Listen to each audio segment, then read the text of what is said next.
or any other device that might disrupt this meeting, please either be placed in silent mode or turned off. The roll call, Ms. Zarnicki, please. Mr. Abhidian. Here.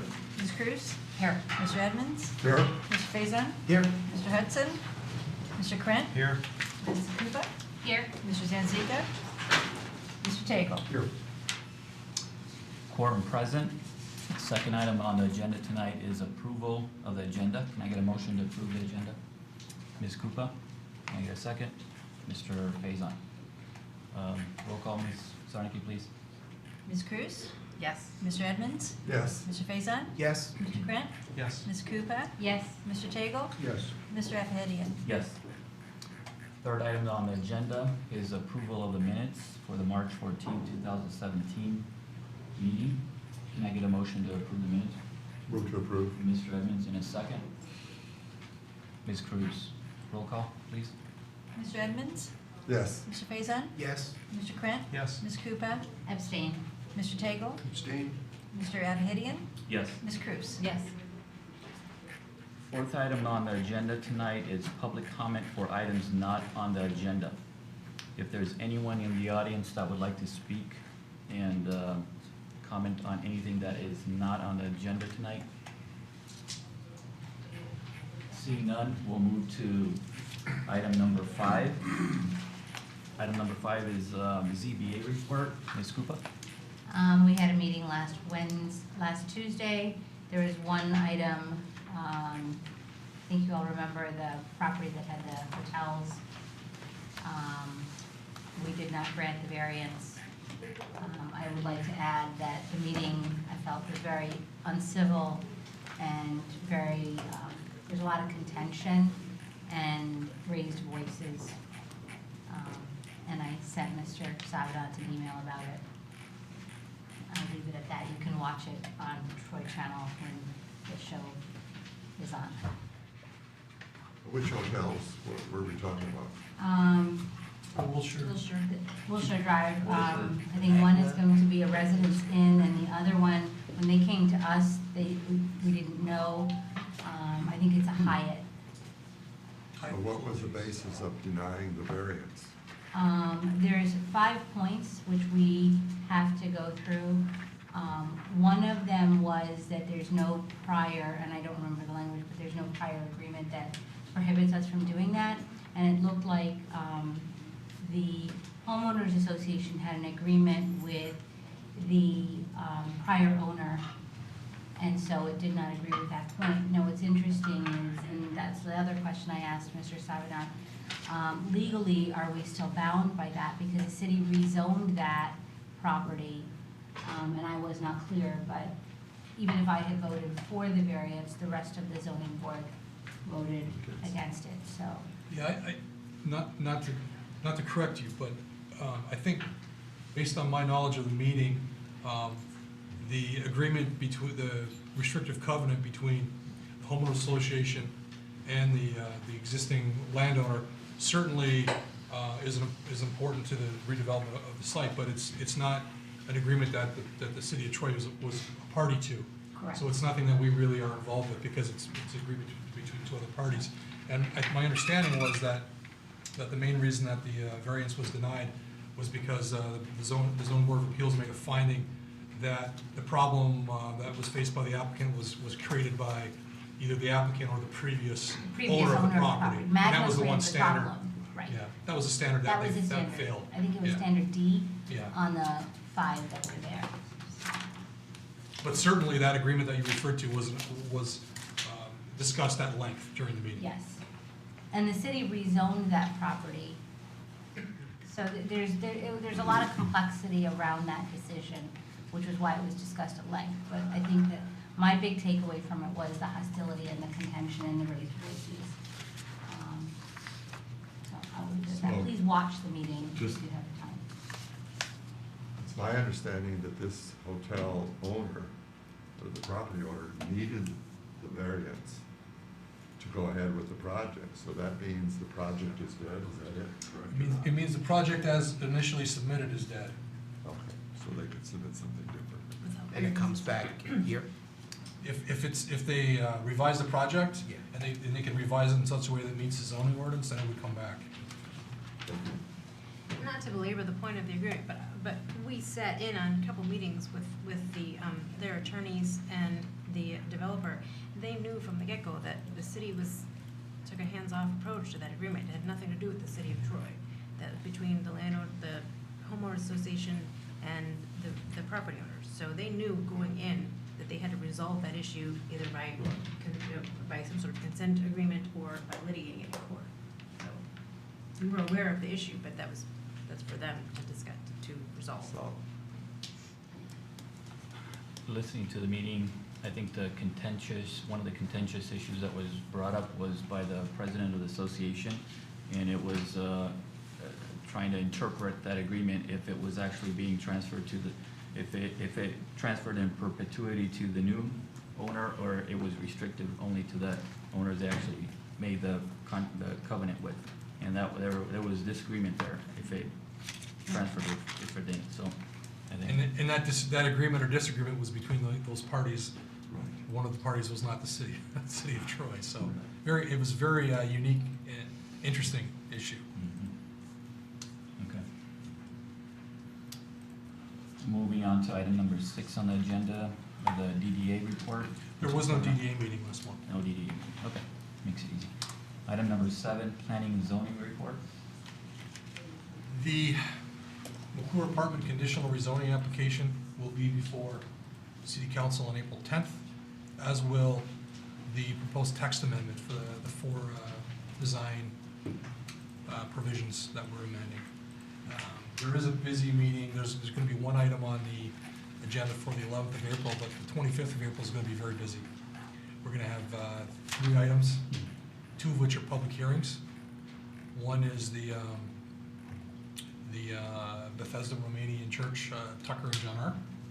They're proposing an addition. And the other one is Paradise Park Cluster Development. Mondrian is submitting its 2nd application for a cluster development. This one is for the school property that was recently sold and purchased by Mondrian. That's the first of a number of properties that the school district is selling. So we're gonna hold the meeting in the chambers Okay, with 2 public hearings. both in April. April 25th. Okay, April 25th. Okay, item number 8 is the public hearing for tonight. The main item on the agenda for this evening, a PUD development. It's a public hearing for a PUD development, planning unit development application, file number PUD JPLN 2016-0029. Proposed Troy Crossing north side of Big Beaver, east of John R. Parcels 88-20-24-352-024 and 025, 026, 027, 028, and 041. Section 24, currently zoned PUD 8, Plan Unit Development 8 District. Mr. Soda. Yeah, this, I'll just briefly introduce it. We talked about this development kind of, we didn't have a public hearing, but we had a discussion on, there's some history to this. It was originally rezoned to PUD in 2007. The economy tanked and it sat undeveloped for a long time. It still hasn't been developed. It came back, there was some proposals from a different owner. It didn't really go anywhere. Then the Brian Nager's company acquired it, met with the Planning Commission on this item on December 11th. December 13th, we discussed it, provided a lot of feedback to the applicant, and they've revised the plans for this discussion this evening. This is a public hearing, and the Planning Commission for PUDs have the authority to make a recommendation, and it ultimately has to go to City Council for approval. And Mr. Carlisle is going to present his report on this. Sure. Good evening, Planning Commission, and to the public. As Director Saban alluded to, the applicant has resubmitted a preliminary development plan and a preliminary site plan for mixed-use development on Big Beaver Road. The site is located on the north side of Big Beaver, just east of John R. As indicated on the plan up on the screen, the applicant is proposing 4 3-story apartments. These are located in this location, this location, this location, and this location. In addition, they are proposing 2 5,000, 6,000 square foot retail buildings at the center on the front on Big Beaver, and a small community building in between the 2 apartments in the rear.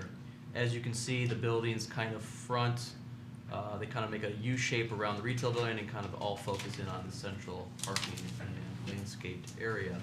In addition, the applicant, the most significant change that you will see on this in part is the applicant has added garages to the rear of the property, and I'll talk about that in a second here. The applicant is proposing 2 points of access off Big Beaver. This will require a county permit. That permit has not been obtained yet, but will be required as part of the final site plan approval. As Director Sabadan noted, this was considered by the Planning Commission at December 13th, and at that meeting, the Planning Commission expressed concern with regards to parking deficiency, the size of the parking field, the building design and material use, the lack of pervious open space, and the appearance of an overbuilt site. Since that meeting, the applicant has made some significant changes to the site plan. I'll quickly highlight those. The first significant change the applicant has made is they've eliminated both of the proposed drive-through uses. If you remember, there was a proposed drive-through use in this corner of the parcel as well as in one of the sections of the retail building. They've eliminated those drive-through uses. As a result of eliminating the drive-through use, they've also reduced their need for parking. As such, they are providing the required parking on site and do not need a parking deviation. They did require one, a very significant one at the previous submittal, so that addresses one of the major concerns the Planning Commission had raised. In addition, they are providing a robust streetscape along the frontage of the retail building, as well as a nice interior courtyard and pedestrian pathway to get to the rear of the site. They've increased the landscape and common open space. Again, if the Planning Commission does remember, in this location, they had a kind of what they label as a future development area. At the time, the Planning Commission questioned what that was going to be. The applicant has eliminated and removed that from that center area, and is since putting landscaping and a community center that will remain those 2 uses moving forward. We do find also that they have provided better automobile circulation in the site, but also better integration with the 2 mix of uses of the commercial and residential. In addition, they've added the garage buildings and they've added the community building. We do note the site does include a wetland. The applicant will be required to get a delineation of that wetland to determine if it is a state-regulated wetland. If it is a state-regulated wetland, they will be required to mitigate and get a wetland permit. That's typically required as part of the final site plan as well. We do note the applicant has submitted a tree survey. The tree survey indicates that there are 171 trees on site. 10 of those 171 are regulated trees. They have provided the required mitigation based on the removal of those 10 trees. However, we do know that the tree survey that was submitted was short in terms of the required detail that we do require, so we're asking them to submit a revised tree survey or a complete tree survey as part of the final site plan as well. In regards to the site itself, the applicant has provided the required parking, as I noted, as well as the required landscaping. The building heights and setbacks are all compliant. The proposed apartment buildings are 3 stories. The retail buildings are 1 story each.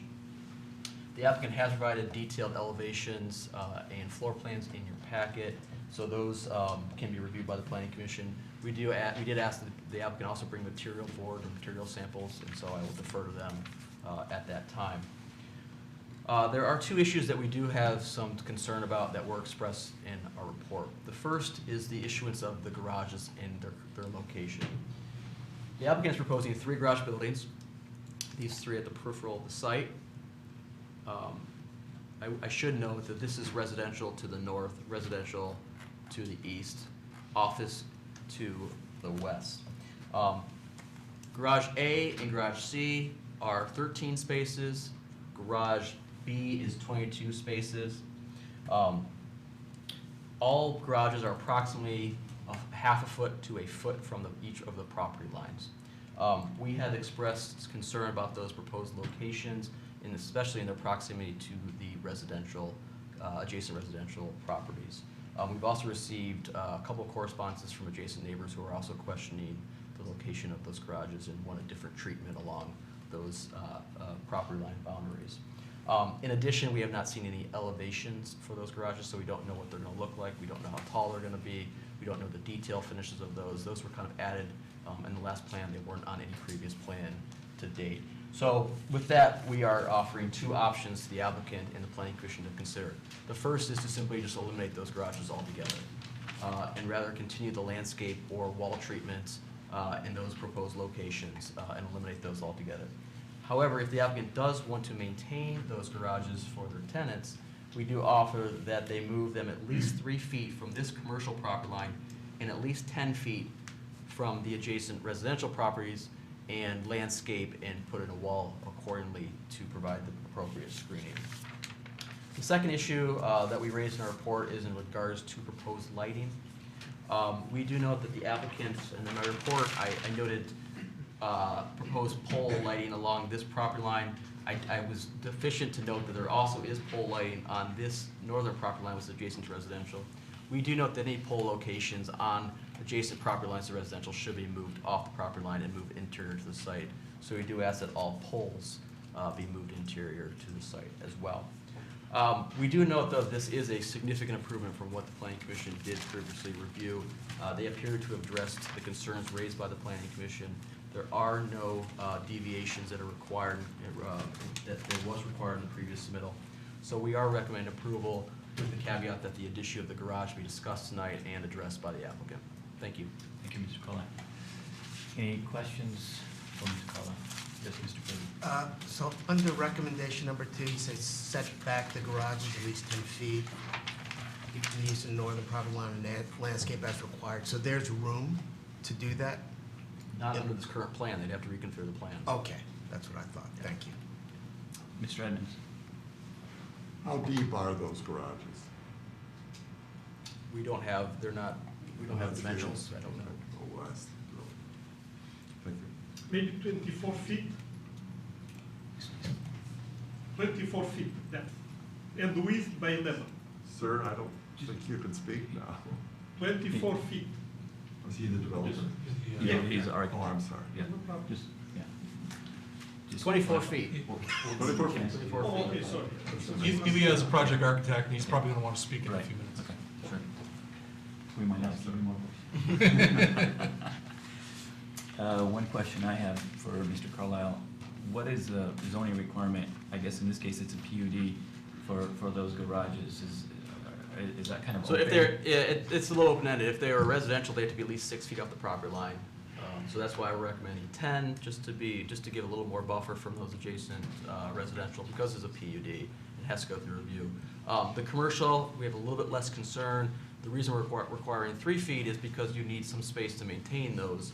And so 3 feet should be sufficient area that they can maintain them on their property, not have to go over to the office property in order to maintain the backside of these those garages. You mentioned one of the options offered to the applicant is to remove them.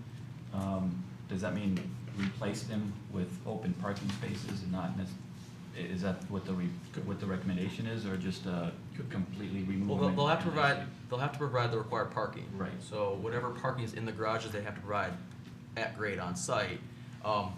I do note that these are basically the equivalent size of a parking space, so I could get rid of them and just put parking here and still maintain. The parking, actually, you can see, kind of goes up against this, so they're a little longer than a normal parking stall. So they could get rid of them, landscape this, or put a wall in to provide the required screening and still have at grade parking. They wouldn't have covered parking for their tenants, though. Anyone else? I should note, though, that there are nice alternatives to garages, such as very more decorative carports or something of that nature, that the applicant could explore. Again, we haven't had that conversation or discussed that with the applicant. I see the applicant is here. This time you can step to the mic and address the planning commission. Thank you. Good evening, ladies and gentlemen. My name is Brian Nager with Nager Companies, and we've had a pretty good introduction here to the project. And I'm not sure, I see some familiar faces, so I think we've discussed the project previously with a number of you here.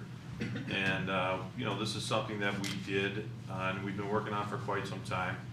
We've actually put our best foot forward here and tried to come up with a plan and take into consideration various comments that were made by this commission, the last meeting and in the preliminary meeting. So Ben and Brent highlighted some of the changes that we made, and you know, we put our best foot forward here, and the project has morphed quite a bit since it started.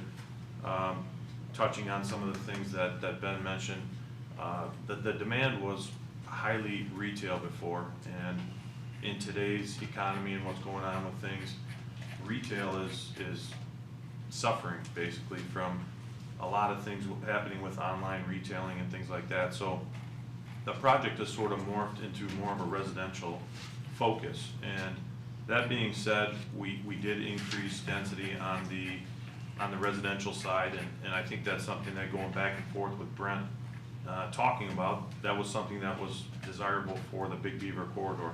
So big picture, we did increase density here. It is along Big Beaver. I think that's something that's hopefully well received. And at the same time, we eliminated these drive-throughs because in today's day with the retail, the drive-throughs are actually highly desirable.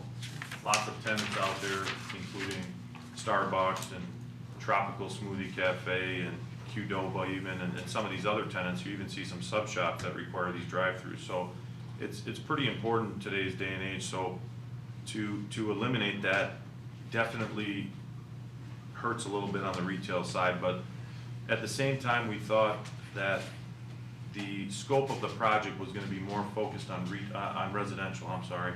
So thinking along those lines, you know, if this was a place that I or you want to live, we don't want to see these cars driving up and ordering through a window while we're, you know, sleeping or living there. So we thought that taking that drive-through component out was going to help out the residential as well. So taking all those into consideration, we've come up with, you know, a really nice project here. We did go back and adjust some things with the parking to fully meet the parking requirements, and park the site, you know, on site without needing any off-site parking or any shared parking. And we're very happy with what we presented here. A couple of things that I want to touch on was, one, I think Ben had mentioned about the wetlands. We actually did do the wetland survey, and there were no issues there, but we can revisit that. We have the full report on that one. The tree survey is something that we can readdress if necessary. We did provide a tree survey, but maybe there's some other things that need to be addressed there as well. We're happy to do so. And then the last point was the garage issue, and I mean, this is up for discussion, and I'd certainly like to pick everyone's brains here. I think that this project being focused, more heavily focused on the residential, I think that's a pretty important component, and it's something great to offer for, you know, maybe not every resident. Obviously, from this depiction, every resident is not going to get a garage, but it's nice to have that as a selling point for some people who think that garage is essential, or they want to park in the wintertime, they don't want the snow on their car. And I think that we can maybe make some changes to, I don't know if we can pull the garages forward 10 feet, and I'll defer to Ilya on that, but I believe that if we were to pull those forward 10 feet, we would probably not have the room with the drive aisles there. My initial thought is, you know, maybe we can pull them up a couple of feet and screen them in the back there with some arborvitaes or some type of evergreen material like that, something that grows maybe a little bit more tall and thin. You know, my other thought is that I think that the garage is actually, you know, provided that you guys are okay architecturally, I think they're going to provide a nice buffer. Sometimes, you know, that you know, a nice brick or block wall can provide a nicer buffer than, you know, a skimpy sort of tree sometimes. So, and especially when you're coming into the site, if you're coming in off of Big Beaver, it's almost encapsulating the development. So it's sort of providing maybe a capsule around the development. So I'm of the opinion, and you know, I'll defer to you guys, but I think they can only enhance the development. from a number of different ways, so. Ilya, you wanna come on up? Hey, I know he had prepared pretty heavily for this and, you know, did a nice job with the drawings. I think we need to magnify these by 100 for everybody to see, but maybe we can get them up there or we can just pass them around. But, I've got them here too. you got them? Yeah. You want me to pass the boards around? Do you guys want them or, no? Okay. Well, give us a quick rundown, Ilya, of some of the points and. Good evening. My name is Ilya Marcoy. I'm with Sarah Marcoy and Associate Architects, and Brian is the developer. We have Leo Gonzalez, the realtor, and Richie Eta will be the builder for this project. Many of the items that I'll say maybe will be repeated what Ben said and what Brian said and what Brent said, basically. But our company, in the past 5 years, we designed 3 good-sized projects on Big Beaver. Beside other projects, oh, sorry. Can I have my water?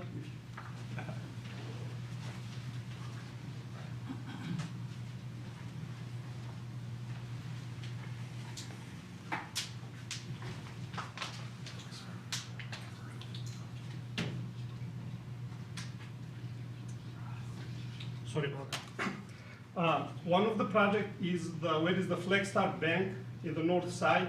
We did that development with houses in the back. In the south of that project is where is the Lazy Boy. We did that project also over there. 16 Mile and Big Winter, where is the plaza with H Mart and the Altis. We did the renovation of that plaza.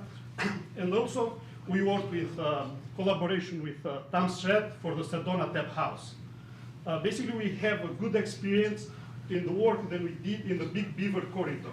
Personally, I try to, Personally, I try to understand more the Big Beaver corridor, and is more urban development than suburban development. Sorry again. And that's what reflects in our development. The way that the buildings are designed reflects more than these buildings are city building than buildings in the suburban, like I said. And generally, the design that we try to do is like modern buildings, and that's what reflects in our design, basically. The other item that I want to bring is that the pedestrian that we have in Big Beaver, we try to integrate with a pedestrian that goes in the front of the building, the apartments, along in the back of the 2 apartment buildings, and comes down in the other side of this building here, let's say. The other element that we try to develop is this small corridor that is between the retail and takes you back to the small community building. Also, we try to find small elements along this path here and along the Big Beaver area. You worked with Jim on this. Yeah. We're also working with Jim Butler from Professional Engineering Associates, and he worked closely with Ilya to incorporate some of those ideas, and the pedestrian access was pretty key. Ilya, can you mention a little bit about, I think we incorporated the bioswale in here too, which was Right. something that. Yeah, the bioswale, we're trying to develop somewhere here in the middle of this area here, which will capture a good size of the water that will come in this side of What is the purpose of the bioswale? Oh, we're trying to keep the natural way of growing, let's say, the grass and anything else that will be in that area. Also, we have, underground It helps us detention. out with the stormwater retention Right, as well. and we have underground detention, then which will be in this area here. Materials, in our design, we changed, I think, considerably from the last time. Even a couple of trips that I had with Brian in Detroit, we tried to pick some of the design of even of those buildings, but we eliminated the EFS that we had in this area. And Brian was insisting that to put some metal panels, which are in this area here. I want to talk just a little bit for the materials of the apartment building. The retail, and generally those are, we try to do every project will try to be unique in the sense that when you enter this site, you know that you are entering this project.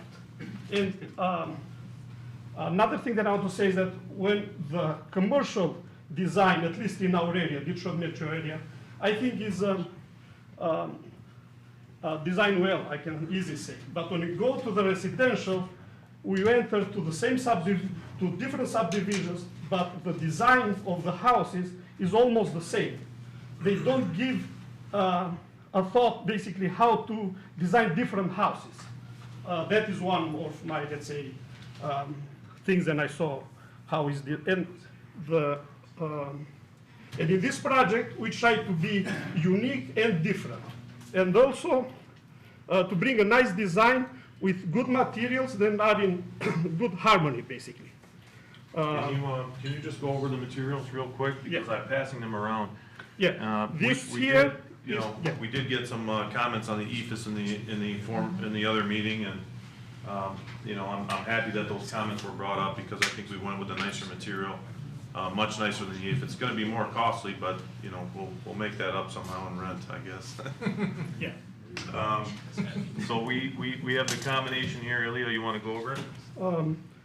Each entrance to the building, we try to emphasize that entrance with a flat canopy, and probably we have an address over there, but we'll try to have limestone or burnished black surrounding this area here. Beside that, we have the majority of the square footage area of the elevation is of brick, but also we try to break with some hardy board panels and metal panel that you see here in this area. Basically, all the three levels are treated different, and we try, like I said, we try to accentuate the entrance of the building and the vertical element on that one. For the interior, we have even one bedrooms. No, we have 24 one bedroom and 72 two bedrooms and two bathrooms. I will easily consider this type of apartments luxury apartments for this area. I want to jump in, sorry, Ilya. I want to jump in on one more thing. One of the other concerns in the initial meeting was the community sort of common area here. We were sort of reserving that to see what would be beneficial there for the entire development, and I think the ambiguity of it caused some concern. So we just decided to commit to doing the community house there. We have a small community house. It has 2 restrooms in there. We're gonna do a kitchen in there. And it's gonna leave us quite a bit of space too on the outdoor area to, maybe that would be a flex area, whether we do a dog run or an outdoor barbecue space, or, you know, something with a For a birthday party, yeah. brick paver sort of patio. I don't, you know, those are all ideas, but at least, you know, now we've got what's gonna be there, the community house type thing, and that'll be reserved for the residents, their use, their events, and things like that, and I think that'll work out well. It'll be another attraction for somebody to lease their apartment in there, so. The other thing I wanted to add in, and I would actually look for Brent's feedback on this, is that, you know, the garage thing was brought up, and I understand that there's still, if the garages are not there, there's some type of screen wall that would be required. So if we're putting up a 6 or 8 or 10 foot masonry wall, I'm questioning whether, you know, that would be any different or better than us putting up the, you know, the wall for the garage and then just having this structure attached to it. So if we did a masonry wall of, let's say, 6 feet, and then, you know, 3 or 6 feet of landscaping, and then built the garages, you know, it might make sense to consider us using that back line for the, you know, almost like a masonry wall. And again, going back to what I said, sort of encapsulating the development, bringing everything in and keeping everything inside of the site there, and that may prove to be actually more beneficial for everybody around. So maybe I'll open it up for discussion. Sure, thank you. Any questions, Mr. Sabana? Just kind of summarizing the report, I would agree with Mr. Nager that we had a meeting on December 13th, and I think the planning commission was very, very honest with their comments. I think they provide a lot of feedback, and I think that the developer, I would agree that he has put his best foot forward. I think he listened, and that's pretty clear. Regarding the garage issue, so the reason that we highlighted the garage issue was it was not part of the discussion we had on December 13th. So it was a new kind of addition to the plan and to the site plan. So it's not that we're opposed to the concept, but there was some information, like there were some elevations that were lacking, and we just wanted a chance, given that this is the first time the planning commission had seen the concept of the garages, that we needed to vet this. Also, it's a public hearing, and there's some residents who abut it, who I think we want to listen to their input.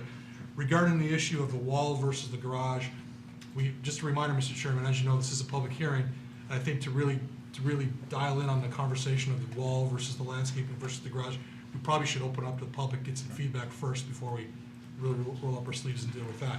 But the question I was going to have while the architect is up there was, there were some comments related to the architecture, and I know there's some of the planning commission members that were here that had comments. I'm wondering what the feedback is from the planning commission of the revised architectural drawings. Okay. How about if we just have questions referring to the architecture, and we can hold back on the questions referring to the wall after we hear from the public, and we can come back to that topic. You want to do that? Is that all right? Okay. We can do that, Mr. Edmonds? Yes. I can just frankly say I'm really pleased. This is an entirely different look, and I like it. I really like the fact that you listen to us, the masonry and the metal panels. Nice addition. I really like that you're putting in the community building. That I think that's a perfect application for it. We'll talk about the garages later, but I do have some concerns about that. Sure. That's it. Yes, Ms. Cruz? I'm curious about where your garbage bins are going to be. The garbage is here. This is For for the the retail. retail, This one here for the apartments, this one for the basically this one covers these two buildings, and this one covers these two buildings. got the pointer up there. Yeah. In the two corners of the property, and then in front of the retail.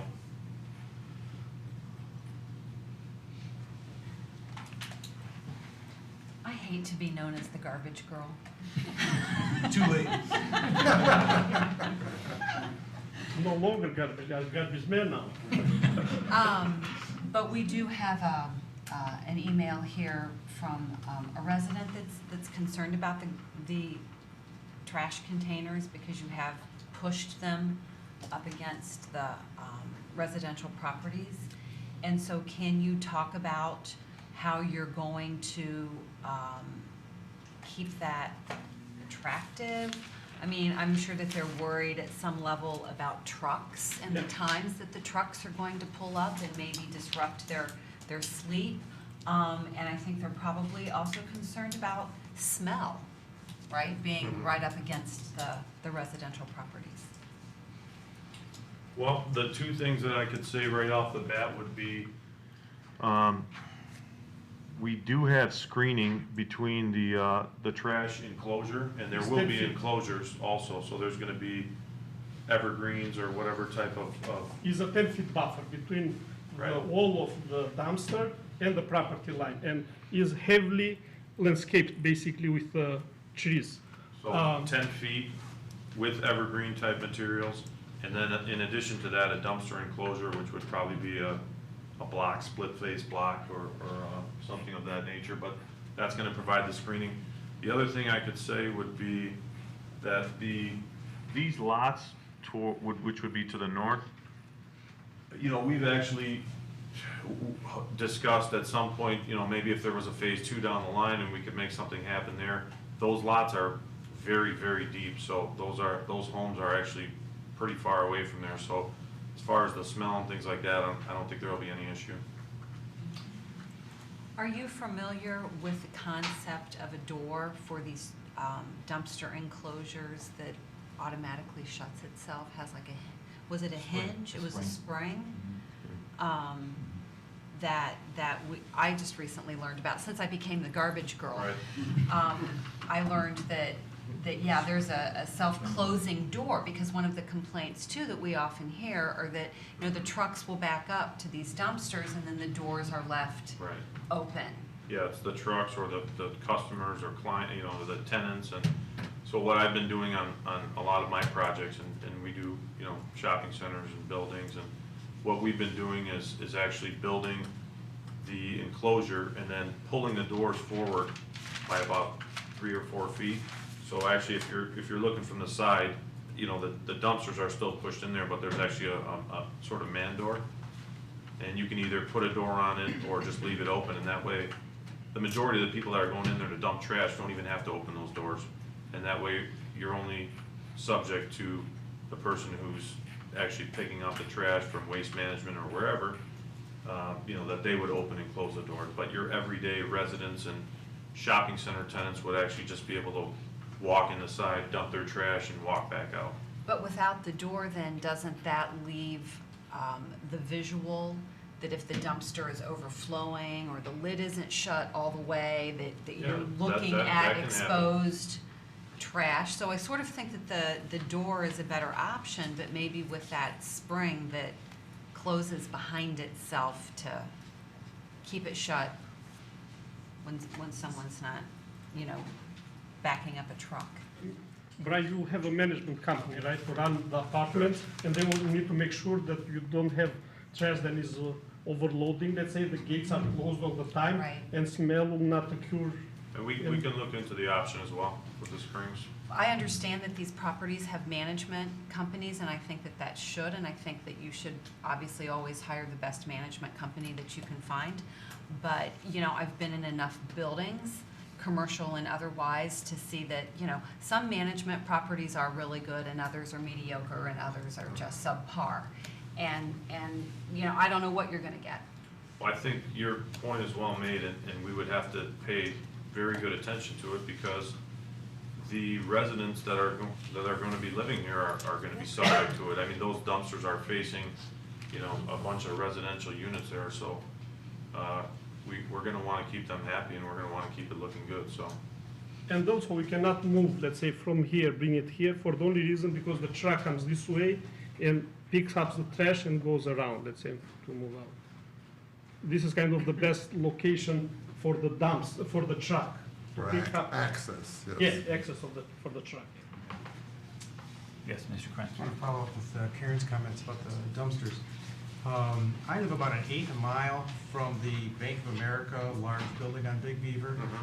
And usually around 5 or 4 in the morning, I hear the slamming of metal dumpster lids, you know, banging, and, you know, 1/8 mile away, can clearly hear it, wakes me up.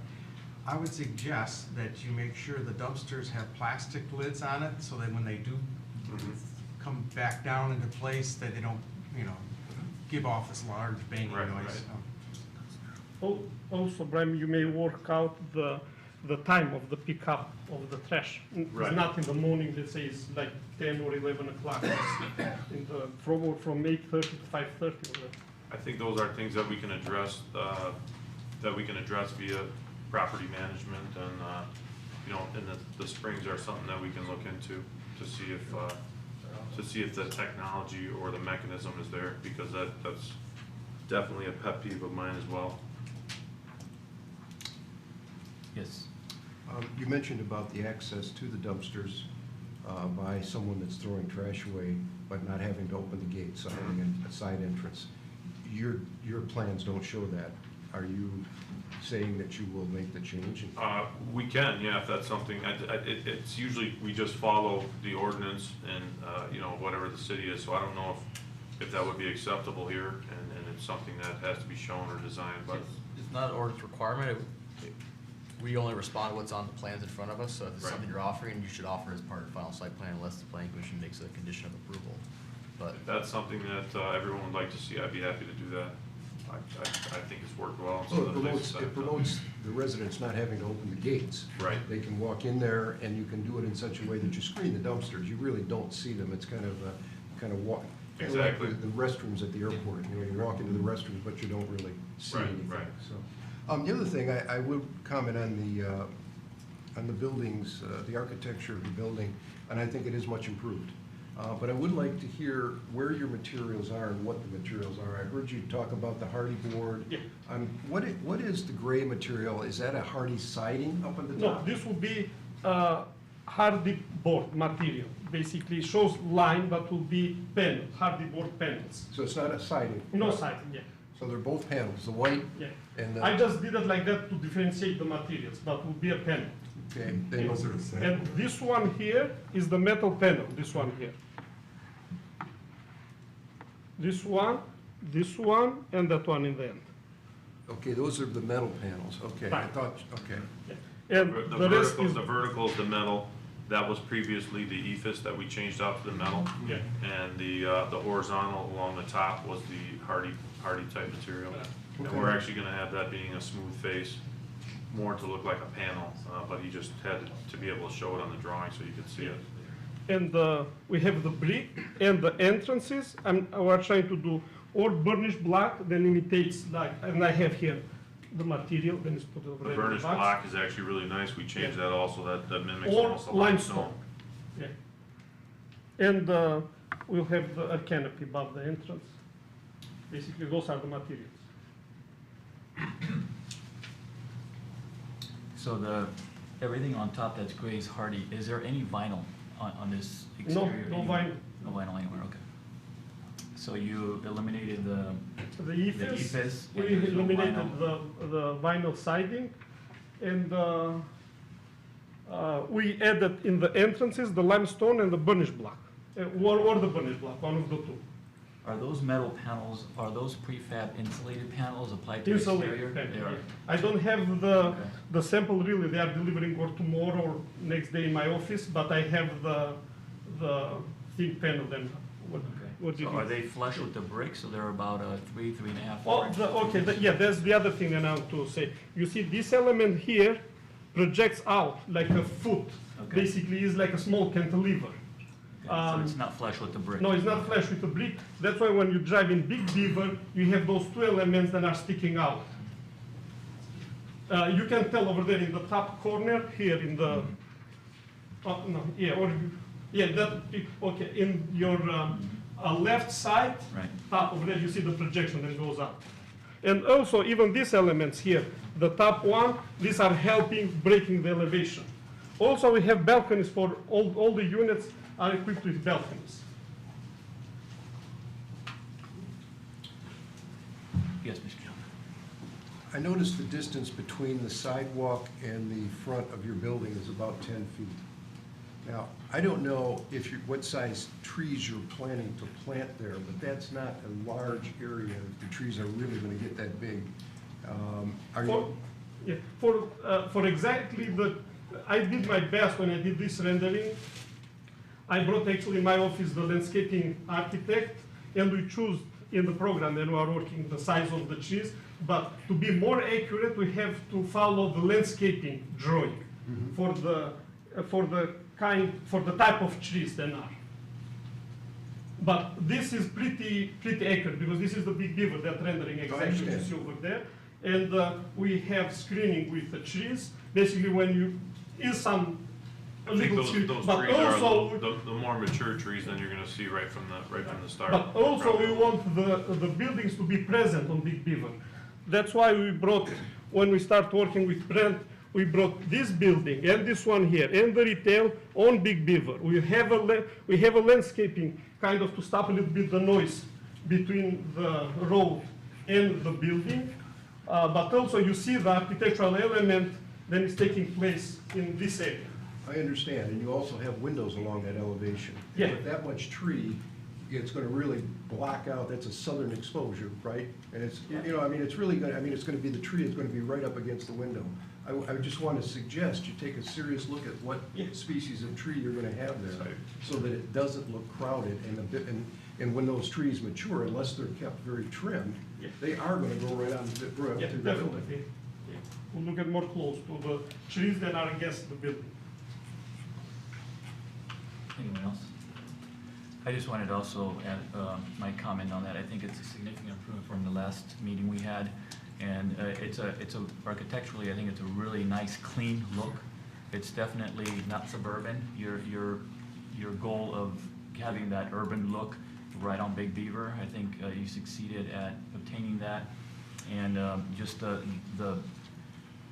building, the retail component of it and the apartment, they blend well. Color and materials, everything matching. I think that there's no stark soar between them. I think it's an excellent blend between the Really, two. that's why we tried, that's why I brought in the beginning, I said that the projects that we did in Big Beaver, and we tried to do this development as an urban development, then a suburban design, let's say designing some apartment building with chassis, with the traditional design of the apartments. We didn't want to do that. We wanted to look as an urban development.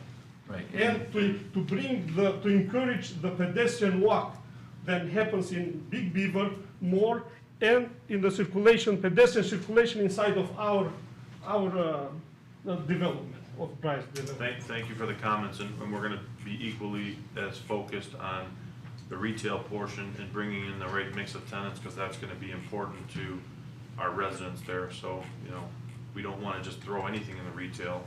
We wanna make sure it's cohesive with the entire development, so, a nice coffee type user cafe. Maybe if we get the right sushi kind of guy in there, something like those uses, and maybe a salon will work in there.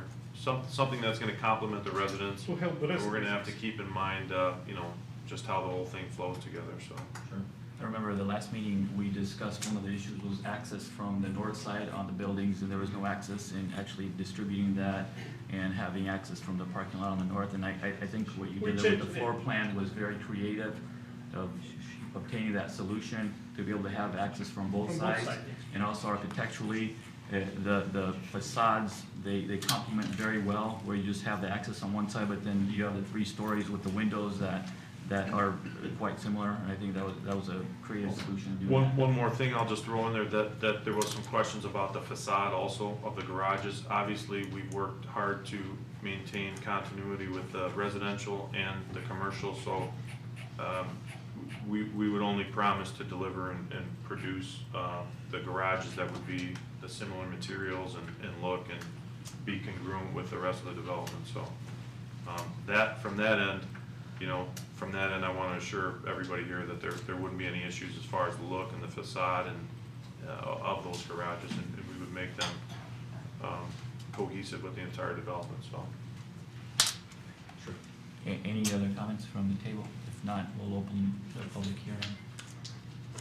Okay.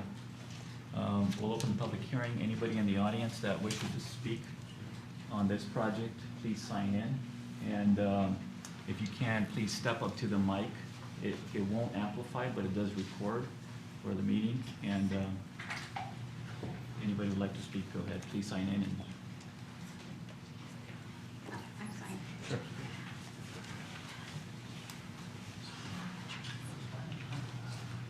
Okay, as far as the garage goes, if there's 3 feet between the lot line and the garage, Could you identify yourself? Linda Ty, I'm a resident. I live right behind where the middle of that garage would be. And if it's 3 feet, that means that 3 feet's gonna collect all the leaves, all the debris, all the litter, everything that flies out of the dumpster is all gonna end up behind there. And we only have a cyclone fence dividing the lot. So half of it's gonna get sucked through the fence, and then the rest of it's just gonna pile up behind there. But what we actually want, all of us that live on that side, on the north side, is a 12-foot brick wall. Not only that, when you take all those trees out, that's kind of our sound buffer for 16 Mile Road. So once they've removed all that, then we have massive noise. We at least would like a brick wall to buffer some of the noise. And then also, if they're 3 stories high, that means that everybody who's in those apartments are going to be watching our backyards, our decks, everything we're doing. I mean, look how close it is to the ones on the east side. I mean, they will never even be able to keep the curtains open. And then also, because that is a wetland in there, it's low and our backyards are underwater already. Right now they are. So which direction is the pitch gonna go? Where's the drainage gonna go? Out to 16 Mile Road, or, I mean, obviously if it goes to the north, then all that water's gonna end up in our backyards. Okay, thank you.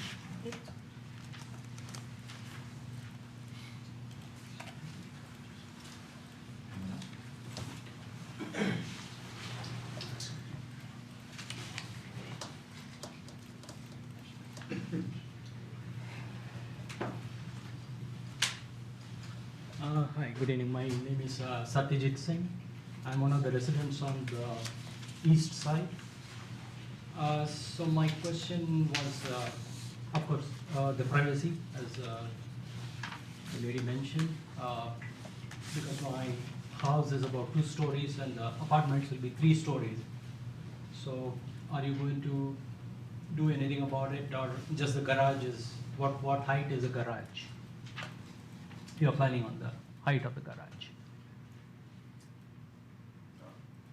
Well, we're planning on 10 feet. 10 feet? Yeah.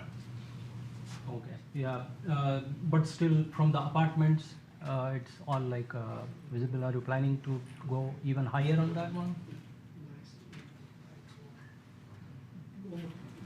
The height of the garage may be around 12 to 14 feet. 12 to 14 feet? Okay.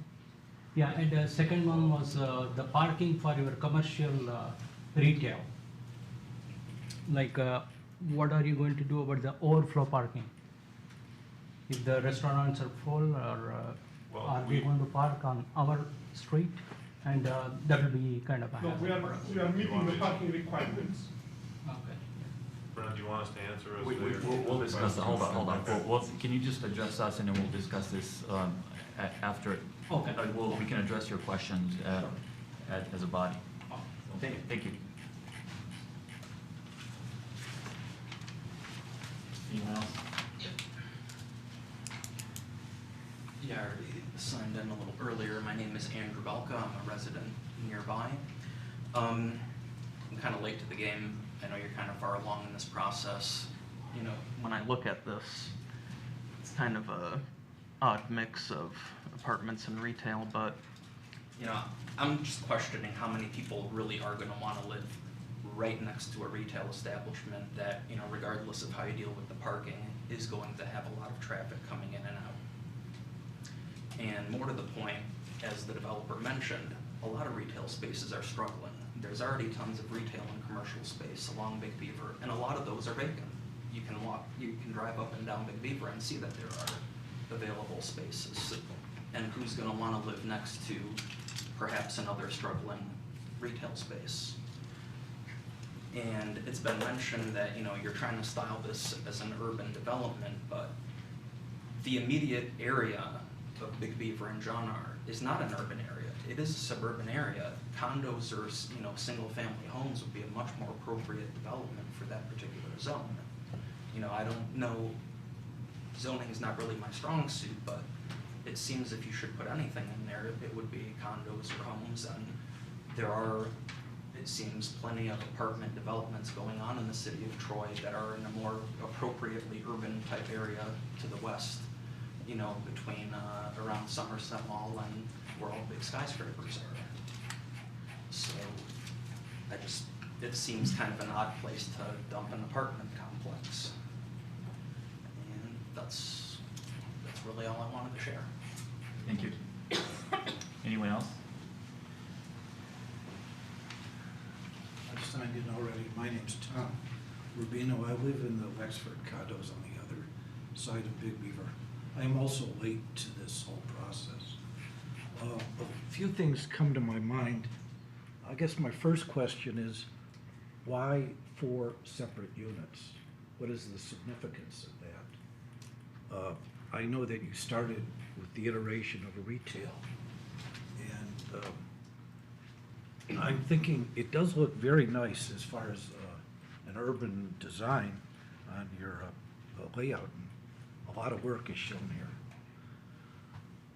One of the concerns I have is the sun. This is a northern side of Big Beaver, and how much is a reflection of these materials? You were talking about a smooth surface, and I think part of this is metal surfacing.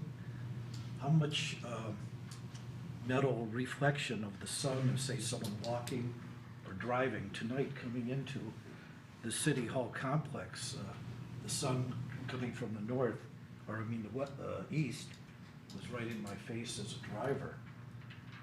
So a lot of buildings, when they have a highly reflective surfaces, are one of my concerns.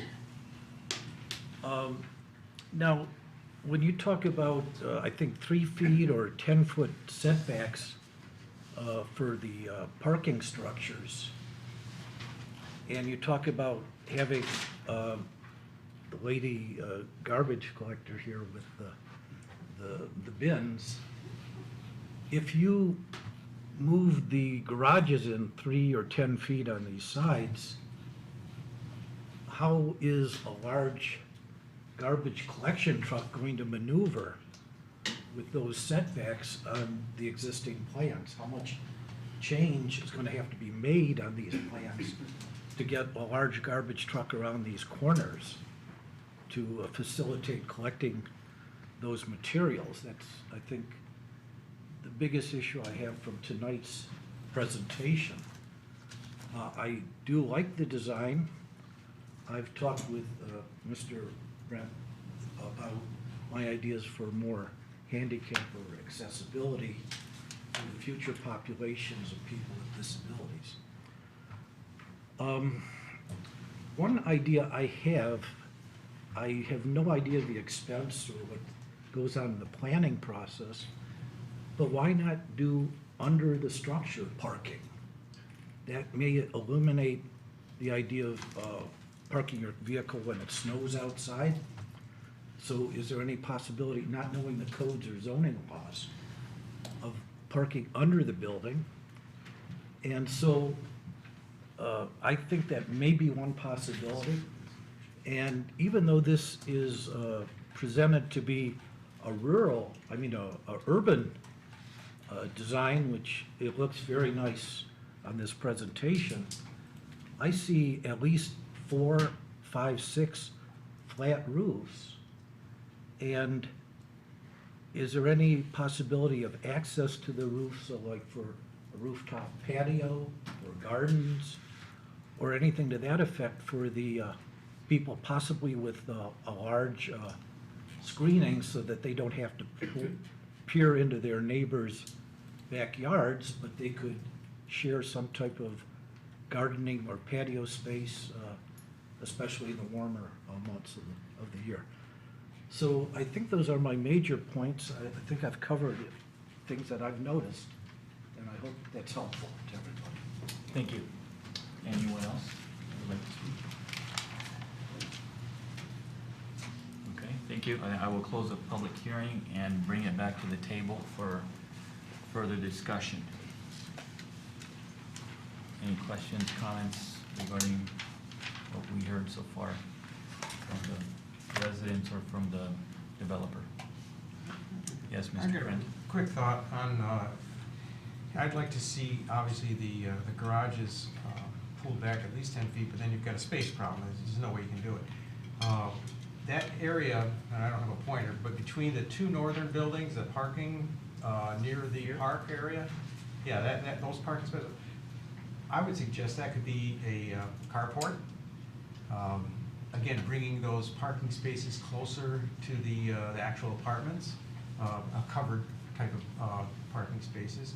and possibly the same thing on the east and west apartment buildings, where you'd have covered parking, again, carports, not full garages, so that you can see through, so it doesn't block the architecture, et cetera, of the building. But there are ways to create carports that are attractive, and just a thought, just something to consider. But as I see it right now, those garages, especially on the north and east side, is a no-go for me.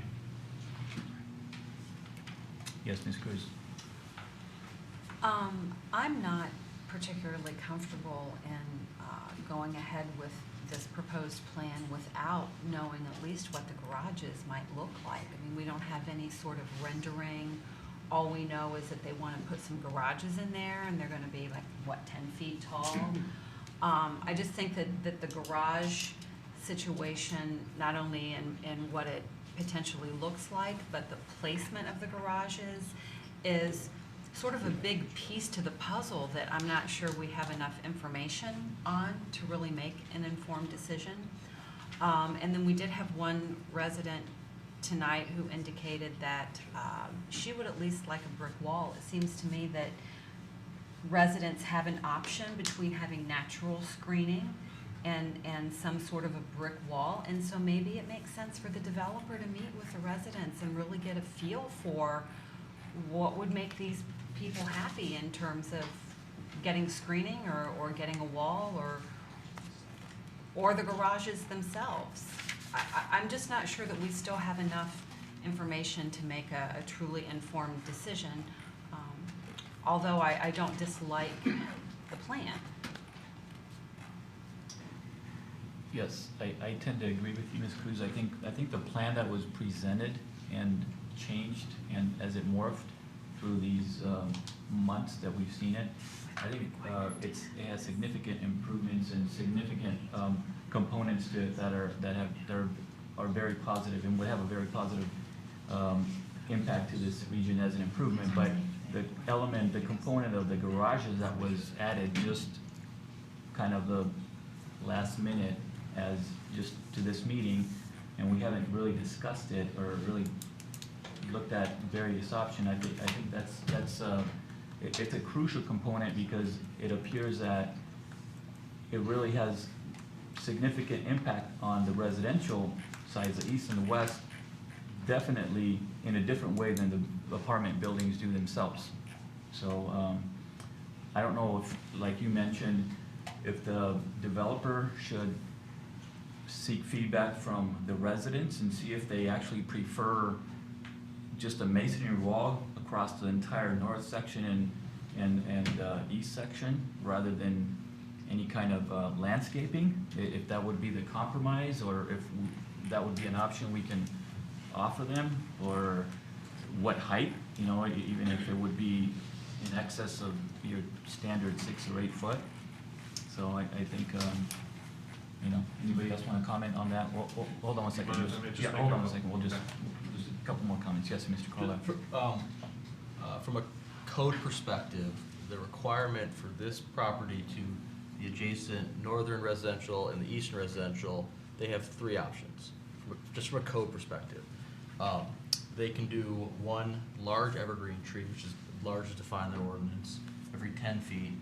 They can do a large evergreen every 10 feet and a narrow evergreen every 5 feet, or the third option that they could do is a wall.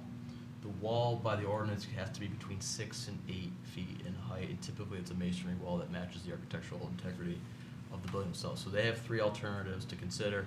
They propose the alternative of the landscape of an evergreen at every 10 feet. Since this is a planned unit development that ultimately gets approved by the City Council, the Planning Commission does have some discretion to request the applicant do one of the 3 alternatives, which either is a wall, landscaping, or the 2 landscape options. So the Planning Commission can give direction to the applicant to pursue one of those 3 options. Yes, Mr. Mason. So that's for the north and the east. So is there an issue with the garage on the west? Well, let me say, we don't have an issue per se with the garages. We have an issue per se with the lack of information with the garages and the location of the garages. We have less concern about the garage on the west elevation because it's budding commercial parking right. for a commercial development. Right. Our concern is that we want to make sure there's enough space between the property line and the garage that they can maintain those garages and have some space to work within those garages. And that's our primary concern about that one.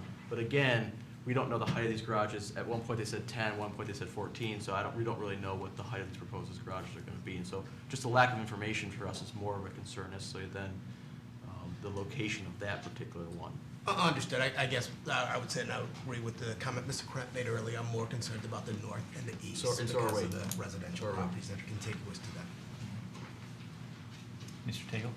I would, when we invite the applicant back up, I would like him to explain how these garages will be used. They're 26 feet deep. Parking space is 20 feet deep. Are they anticipating storage in a portion of it? I don't know how wide these are. There are no dimensions on them. But if you have a car in there and your storage is in front of your car, do you have to pull your car out, and where does the car go when you get to whatever you're storing? You know, I can see these garages being reduced in depth and still meeting the parking depth requirements and the setback requirements along all three borders or property lines. So I think that's part of my query as to how are they going to be using these, and then also, like it's already been said, I'd like to see how they're going to design these and integrate these, visually integrate these into the rest of the site. And I don't know where I heard the mention 3 feet mentioned. The dimensions from the property line to back of these garages vary from 15 inches to 17 inches. I mean, you're not going to get back there and maintain anything. I mean, it's too close. And I don't know, you know, well, this is premature, but I would say, why isn't that wall right on the property line? So there is no, I mean, it's almost like the wall, there's one of the options. It happens to be a taller wall. And I don't know if that's really even viable, but those are just some of the initial thoughts I have. Sure. Ms. Howe? Just a comment on the wall and like the tree, particularly on like the north and east side of the residential. The trees, even with the evergreens, and in the landscape plan, it looks like the trees are not as wide, probably to not overshadow the backyards of the residential and not to like overshadow the parking spaces too. But just looking at the rendering over there, it looks like when people park their cars, their headlights will be going directly into like the kitchen and like the bedrooms of the houses, and just I don't know how much cover the trees would provide, and with it looks like from the landscape plan that the amount of room between the parking and like the backyard doesn't look as wide, so maybe the wall would be positive just to prevent the headlight glare for the residents. Just a thought. I think Mr. Carlisle mentioned that the requirement is for either 10 foot on center or 5 foot on center, depending on the radius. I guess to kind of clarify that that's not much density to prevent headlights from shining into the properties without some kind of a real barrier, so that wouldn't provide that solution. Any other, yes, Mr. Edmonds? Well, I have kind of a different perspective on the garages. If I were a resident on the east side, I would rather look at a brick wall of a garage 10 foot high, because rather than just a 6 or 8 foot. And the idea of a 12 foot tall wall, I think, is rather not very stable. And that's going to require more maintenance. If these garages are actually all brick, they would certainly be congruent with the other structures, and I think they would provide privacy. In fact, I don't have a big problem with just doing away with the landscaping on the east and the north side and putting up an 8 foot wall, if that's what the residents want. I would keep the landscaping for the people that are living in the apartments who may not want to look at a wall from the inside. think the other issue also that was brought up by one of the residents is sound buffering. And if we would consider the options of either the garages or trees 10 foot on center or a wall for sound buffering, you know, I think it would be really between either the garages or a wall that would provide that sound buffering, and not any type of trees 10 foot on center on any side, especially on the north and the east side. So that's just kind of my thought on the sound buffering. And Mr. Carlisle, if you can just kind of speak to the same topic regarding what would provide more sound buffering, the existing landscaping, the existing trees on the site now, or three-story units that are on the north end for the residents to the north? I mean, what is your professional opinion that would provide better sound buffering to the Big Beaver traffic? Obviously, a wall will provide much better sound buffering than landscaping will. And in fact, probably a garage at 10 or 12 feet tall will prevent better buffering than a 6-foot wall for the sound. I guess the question is, if they do a wall, in addition to garage, you've got the 6-foot wall with a 10-foot high garage on portions of it down to a 6-foot wall. And so I just want to know if there's planning commission have concern about consistency of the kind of change in elevation as you move along that property line. But in terms of just a pure sound buffering issue and screening, obviously a wall is a wall, you know, with landscaping is even better than just a wall. So I don't know if that answered your question. Sure. Yes, Ms. Cooper. So that was my question, was can we have both the wall and the landscaping? Because I was concerned about the people inside the apartment complex. And what does a wall do to the walkability and the visibility of the nice landscaping inside the complex, as it were?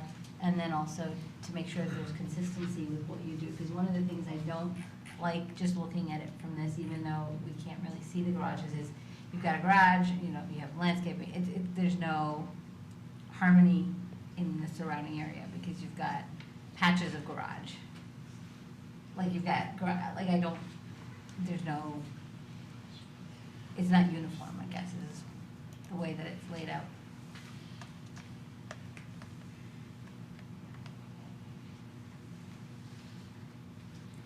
Yes, Mr. Edmonds. I'm just really curious about what is the developer's interpretation of how valuable, you know, I know if I were to rent an apartment there, I would certainly want a garage, because that's just been my suburban. In fact, I would never ever park my car outside, so, but I'm certainly not unique in that respect. What kind of a price point premium do the garages command with the apartments? Well, I'm sure you thought about that. Yeah, I'm sure that's going to be a bit of a premium. I don't know if I can quantify it, and if I did, I don't know if I could give it accurately. I could give you what my guesstimation would be, but it's definitely going to have some kind of value. We can all agree on that. What I'd like to address immediately is clear up a few things. One, the garages are going to be 10 feet high. I think somebody misspoke and said 14. 10 foot is exactly or more than adequate of what you would need. I think 10 foot provides a balance between what would be acceptable if I'm a neighbor looking at it and looking at a wall. I don't want to look at a 12 or 18 foot high wall. I mean, that to me would look ridiculous. So I think a 10 foot wall is going to do a number of different things. It's going to provide this sound barrier. It's going to be at a certain height where it's going to provide some visibility barriers. And here's my take on it. And well, let me finish with the specs on it. So if we're doing the 10 foot high wall, and I think somebody else mentioned 26 foot, they're going to be 10 by 24. It's a typical garage parking space. So had we come here and said, you know what, we're going to build a wall all the way around this thing, 10 foot high, I think we'd be looking at this thing like we're building Alcatraz here. So I don't think that's what we want, and even if it's what we think we want, you know, maybe when we present it that way, it's just, I don't see that looking right. So to me, a 10 foot high or an 8 foot high wall all the way around the property seems overkill. I think if we went and put garages all the way around the outside, we're gonna have the same effect. So when we're talking about these garages, it seems like it almost has a negative connotation. Nobody's gonna be looking at somebody else's garage. It's not gonna look like you're looking into somebody's garage. We're talking essentially about a wall. So that wall is gonna be providing us a screen and a sound buffer.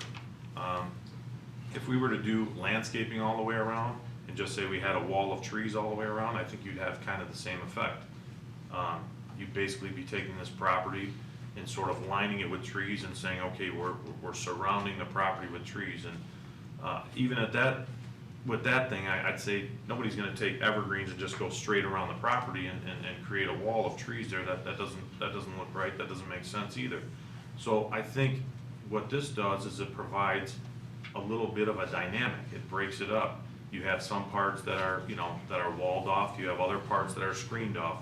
If I were building a 100-foot long wall, it might be a good idea to say you'd have some parts that were brick, some parts that were tree, and, that's, it just breaks it up. So we're sort of, looking at this with two different lenses.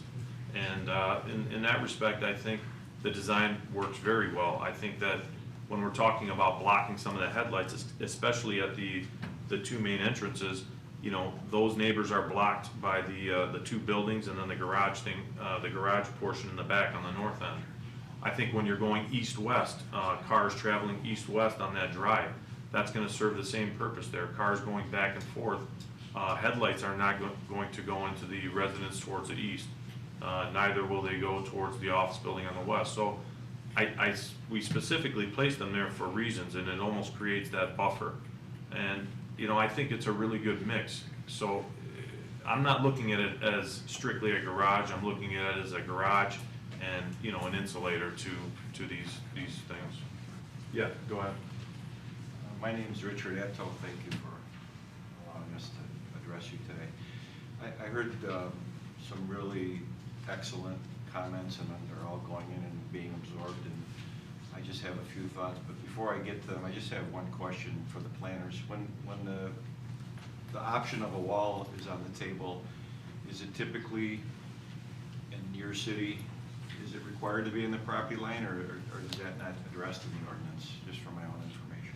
Typically placed at the property line. Typically on the property line, because what we find is that anything off the property line, especially if it's a small amount, actually it doesn't matter if it's small or big, it doesn't get maintained, and it creates other problems. So having it on the property line, in my opinion, whether it's a screen wall or the wall of a structure, whether it be a carport or a garage, it should be on the property line.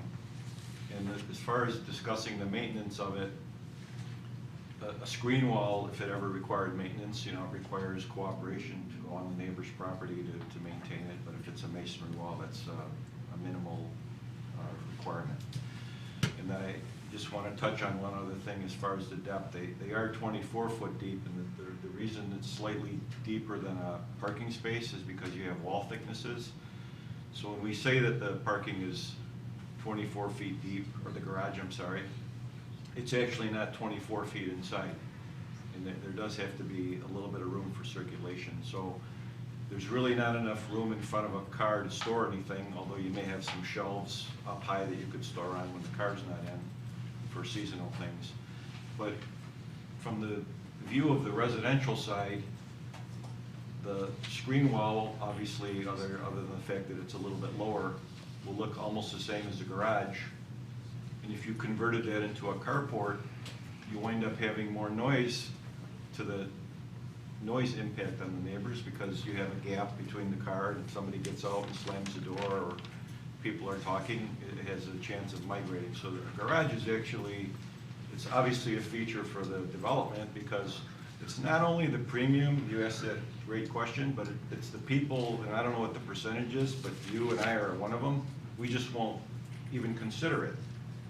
So it's not so much the cost, it's that a part of the market share is gone because they won't consider renting if they don't have a garage, period. And so I want to agree with him too on the carport, because I know that was mentioned. I think you mentioned the carport. So if we put the carports there, you're still going to have to screen it with some sort of landscaping. And I'm not going to say that that wouldn't work, but that it still poses the visibility, the walkability, the sound, the headlights, and then, you know, maintaining that amount of landscaping in that small area is, you know, I've seen plenty of instances where, you know, that landscaping starts to fade off or not be sufficient. When you're dealing with the actual garages, you're not gonna have any of those issues. You'll have a nice clean wall there, and again, it's not gonna be, you know, 400 or 500 feet of wall on each side. I think it's a lot more attractive this way. And I'm also sure that if the board here, you know, was even conceptually amenable to the garages, if we came back with a terrible design, you say, hey, wait a minute, that's not what we bargained for. So obviously it's on us as the team to put together architecturally, aesthetically pleasing materials, whether it's all brick or brick and a combination of other things, and with the heights, and compromise with the landscaping. I mean, maybe we provide an elevation from north looking south so that show the residents what they're going to see, and from east looking west. And basically, my opinion is that the garages provide the necessary screening that's over and above what the wall would provide for visibility, also for sound, and also the sound that's generated from the folks themselves when they have to load and unload and do things. It's more contained, I believe. And the only other, there was another comment about water, and I just wanted to mention, just for the record, that, you know, 100% of the water must be contained on our site. So if there's even an ounce of water leaving the site now, that'll be gone because the code requires us to contain everything on the site. I just wanted to mention that as well. Mr. Taylor. I'm looking at your plans and the dimensions that are on your plans. And the garages are dimensioned 26 feet outside to outside. So you have at least 25 feet or plus inside. My point is, you still have a problem with setbacks. And do you need a 25-foot, or whatever it is, 24.5-foot, clear inside? How wide are these No, you stalls? don't. You don't. How wide are these garage stalls? I don't, do you know the width?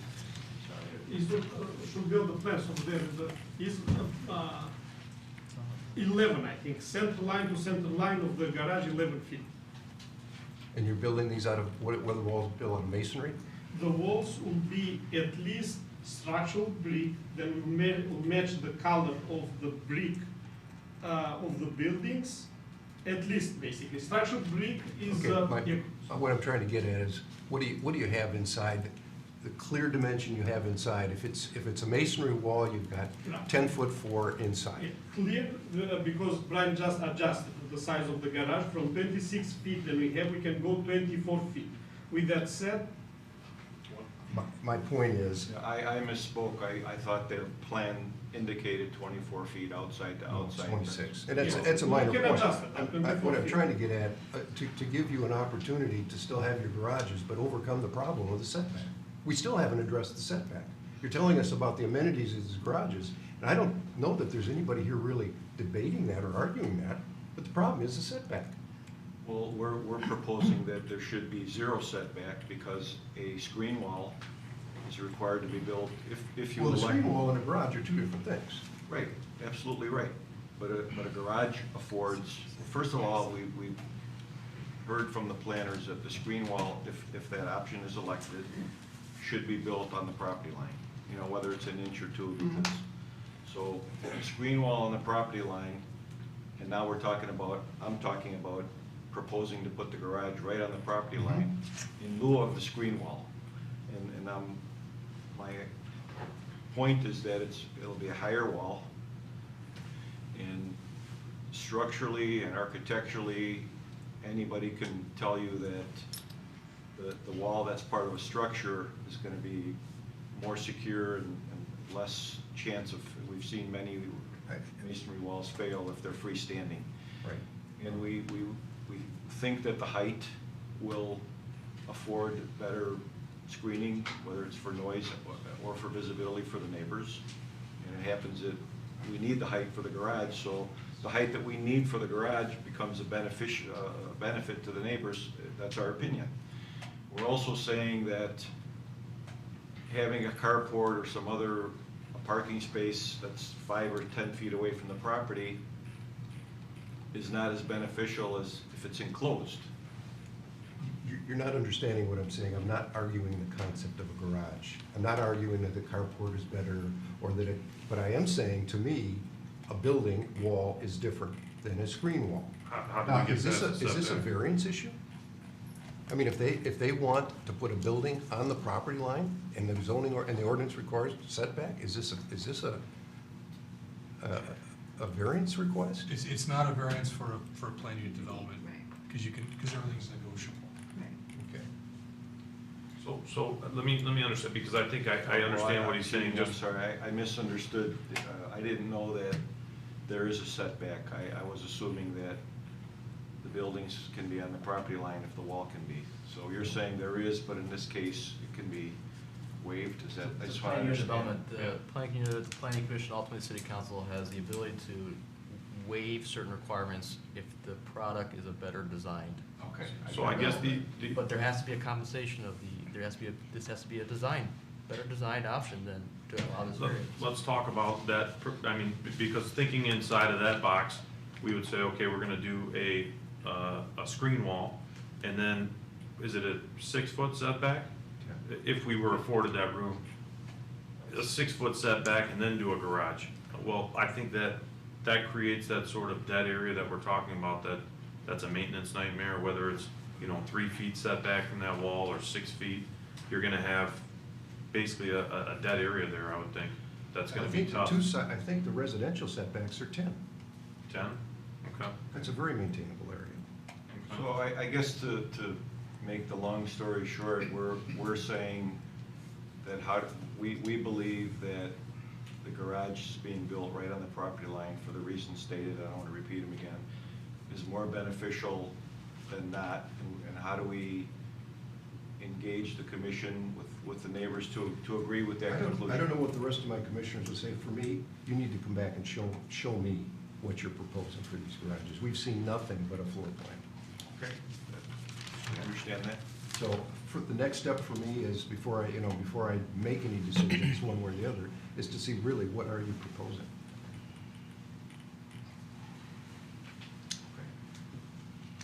Back to the garages, a couple questions. 10 feet, the back wall is 10 feet. What is the maximum height of the roof line? What is the design of the roof line? What direction is it pitching? Because right now we don't have any renderings. Well, I'm not sure if we want to, do we want to come back Well, and do this, or do we? I can make some Okay. comments about that. I mean, obviously, with the design of the building, you have no pitched roofs anywhere, so I don't Right. see a pitched roof, I see a flat roof.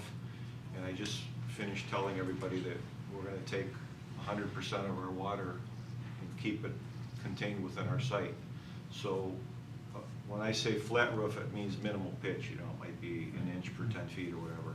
So either we drain it to the front side and contain that water and connect it to the storm system, or we drain it to the back and have a little parapet and collect the water there.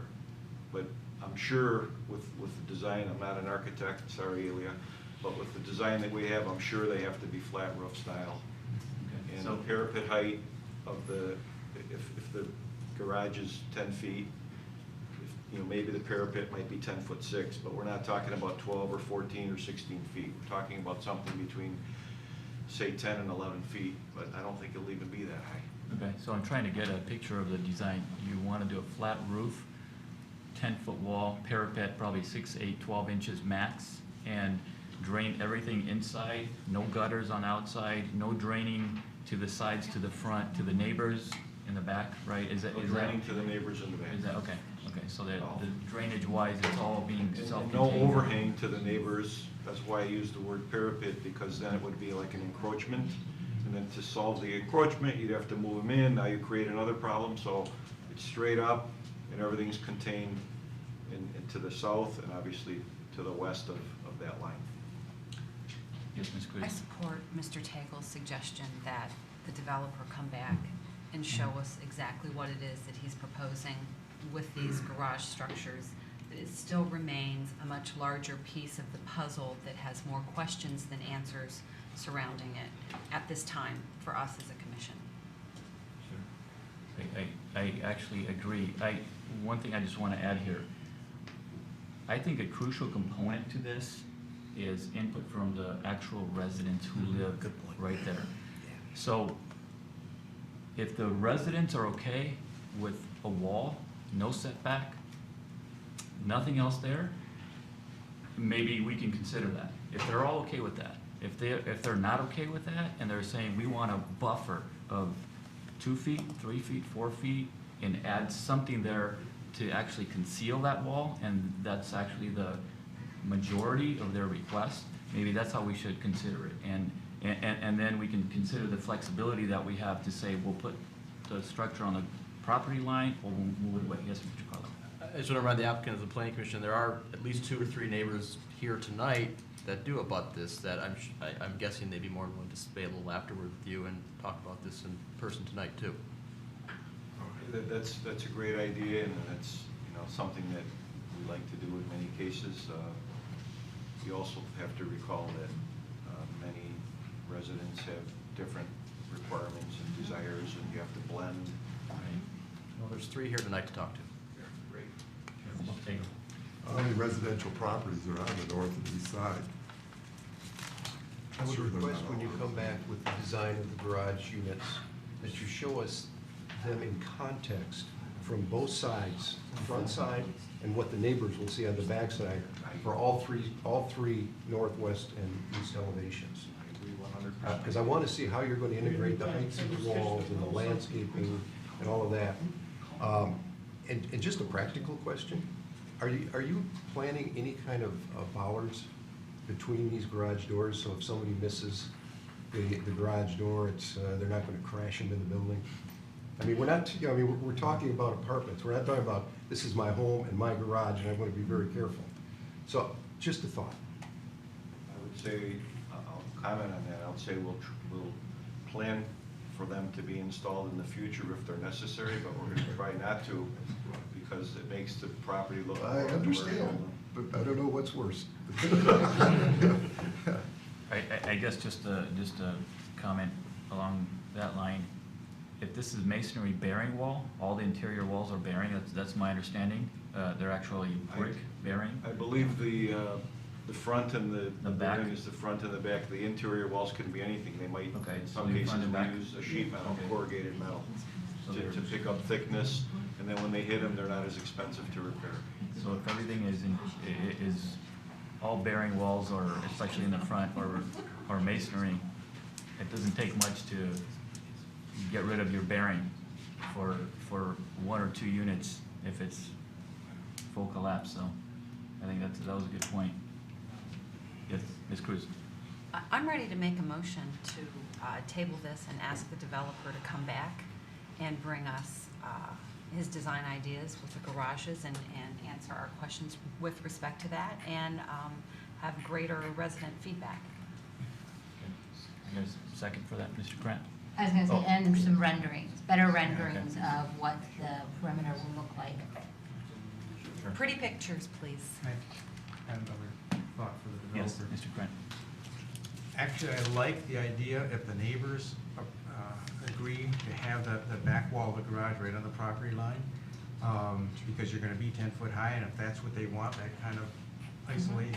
The only thing is, the areas where you do have greenery, is that 10 foot wide, that landscaping?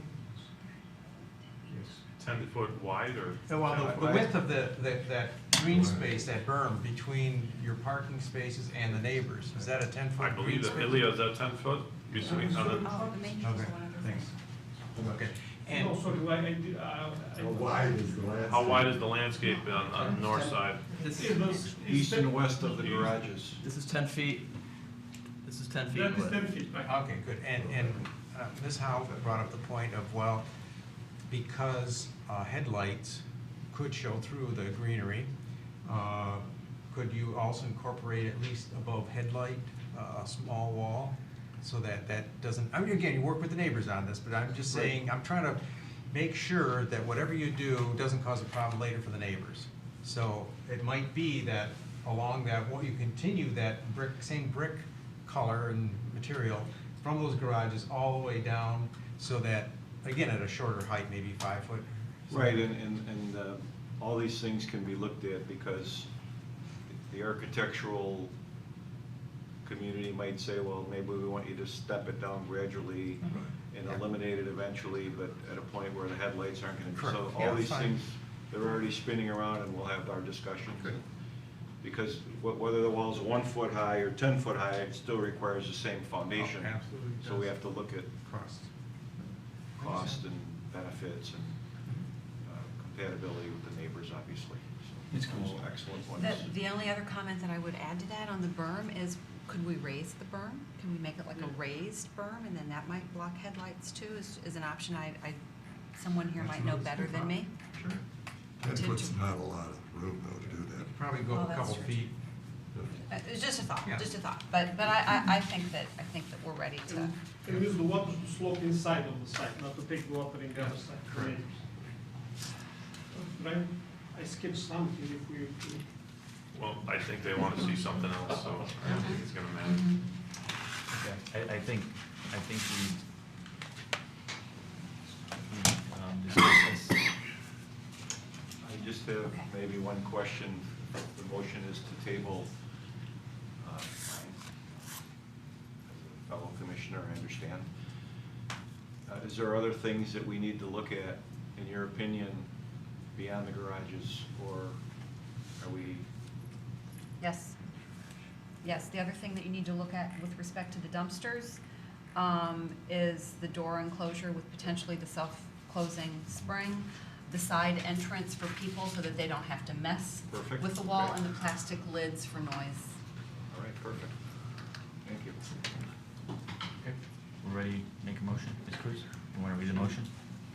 You should You're have. sure you made a second. Okay, you need a second? Oh, I'll second. Okay. Mr. Krant, second by Mr. Krant. Is that Ms. Sardi? I do have it, yes.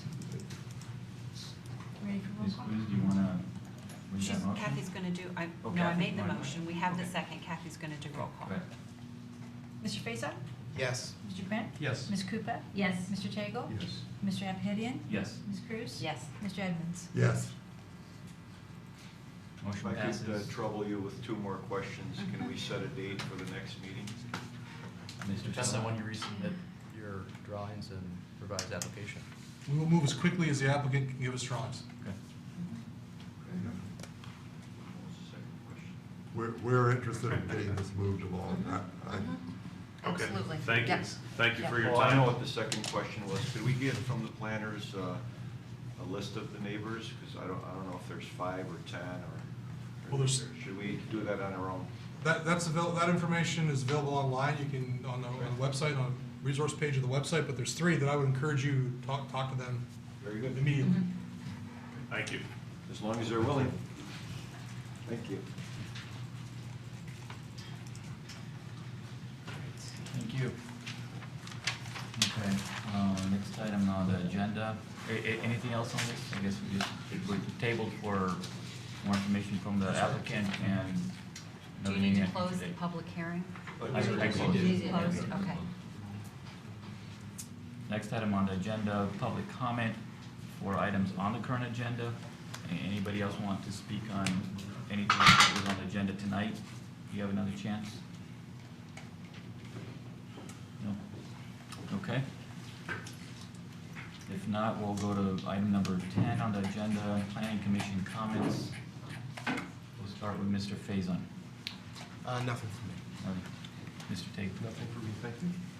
Ms. Cooper. So, after what happened last Tuesday at the zoning board of appeals, I heard something about NPR's Krista Tippett. I don't know if any of you listen to NPR or have heard Krista Tippett, but they're presenting ideas that she had a conversation with someone else. It's part of the Civil Conversations Project. If you go to the website civilconversationsproject.org, because it's about how to actually have conversation with somebody with who you don't agree. And I think it's something that if we could all encourage our neighbors also, so that they don't become so hostile, it would be helpful.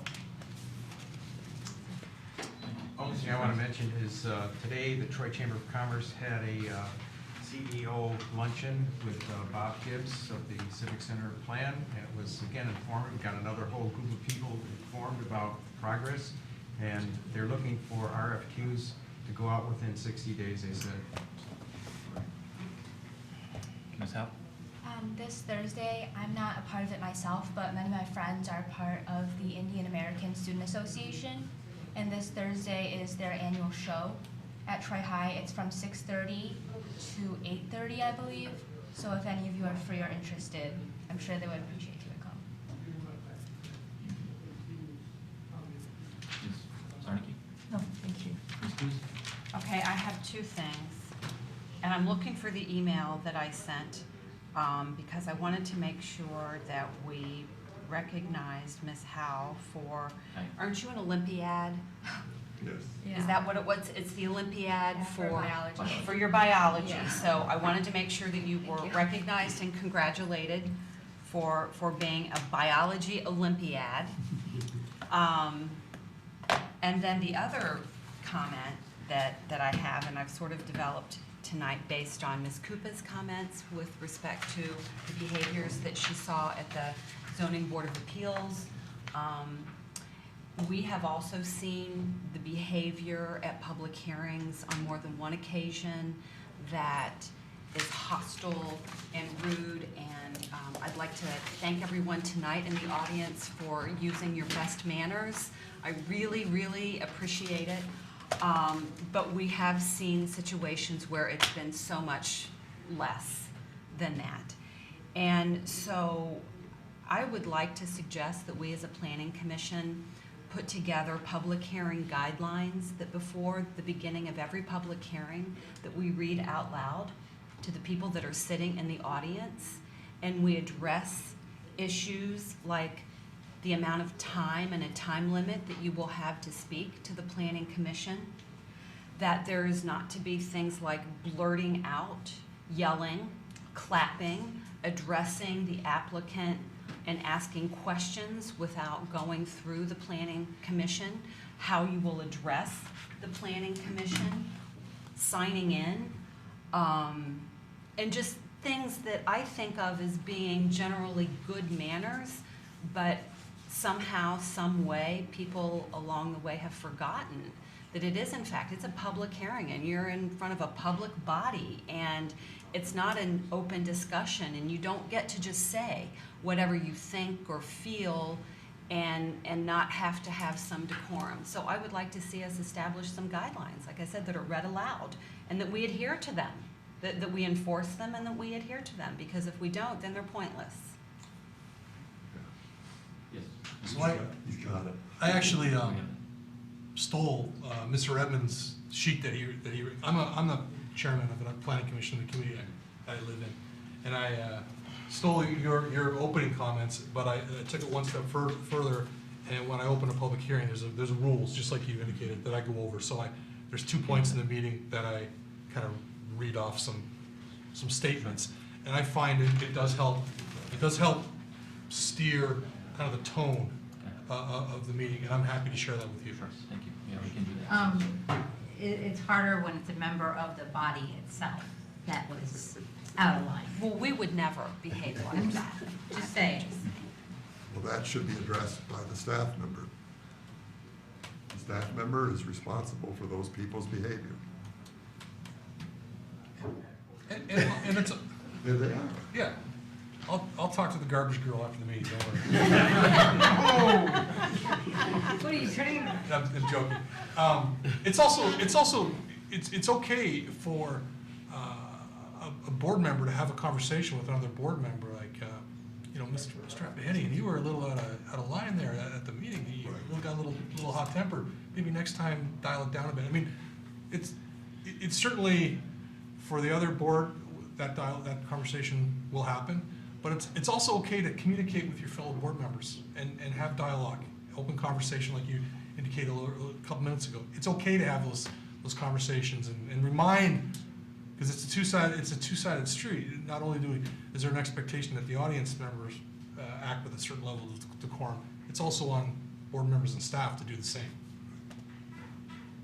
So I'm gonna say something that's not gonna be all that popular, but I think sometimes this board, you have to remember not to engage the developer. Once he has sat down, and you are engaged in your discussion, don't engage him again. That goes on a lot here. And I think, Mr. Epihidian, that's your role as to, I know you don't wanna bang the gavel, but you need to remind people, okay, you're out of order. We always give the developers another opportunity to come back up. But when you guys are having your discussion at this table, that discussion needs to stay at this table. So the rules that we are going to impose on people in the public, we need to also adhere to those rules around this table. Agreed.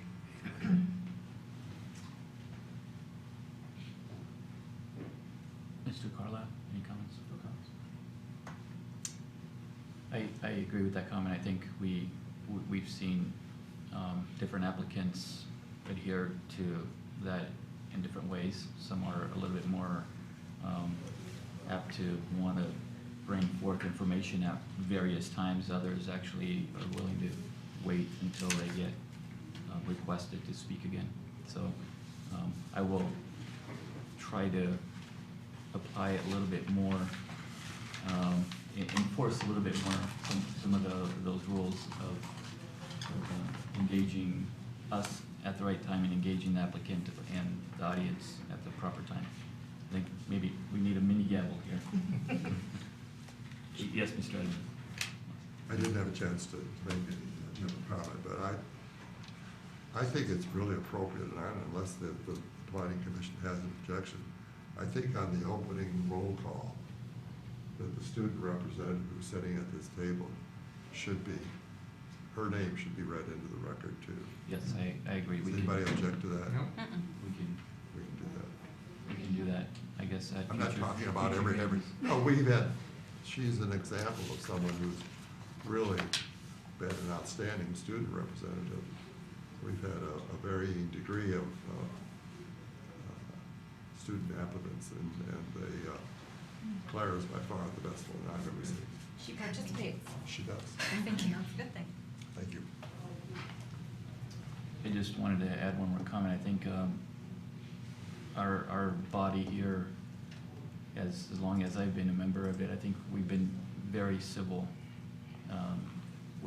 with audience, with applicants that have come through here, and I don't want in any way, shape, or form to go down that path of what happened at the ZBA. I watched the entire meeting, and I think for the most part that could have been prevented.